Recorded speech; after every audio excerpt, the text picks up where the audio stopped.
আমাদের অনেকের এই মানসিকতা আছে, অন্যের প্রাইভেট বিষয় নিয়ে কখনো আপনি নাক গলাতে পারবেন না, কারো প্রাইভেসিতে আপনি ইন্টারফেয়ার করবেন না, কারো প্রাইভেট স্পেসে আপনি ইন্টারফেয়ার করবেন না। এটা খুব বাজে একটা স্বভাব, এটা ইসলাম হারাম করে দিয়েছে।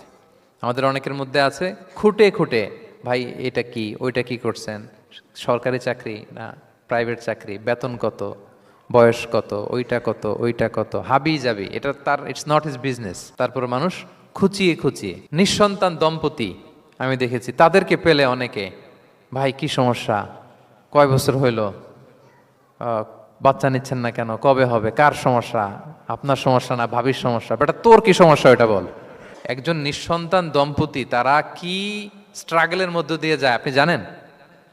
এটা তার জন্য পরীক্ষা। ওই পরীক্ষার মধ্যে আপনি খুঁচিয়ে খুঁচিয়ে, মানে সে kind of he is a gynaecologist, treatment দিচ্ছে, ভাই কি হয়েছে এইটা ওইটা, তাদেরকে বিব্রত করে একটা পরিস্থিতিতে ফেলা, এম্বারাসিং একটা সিচুয়েশনে ফেলা, এটা হারাম।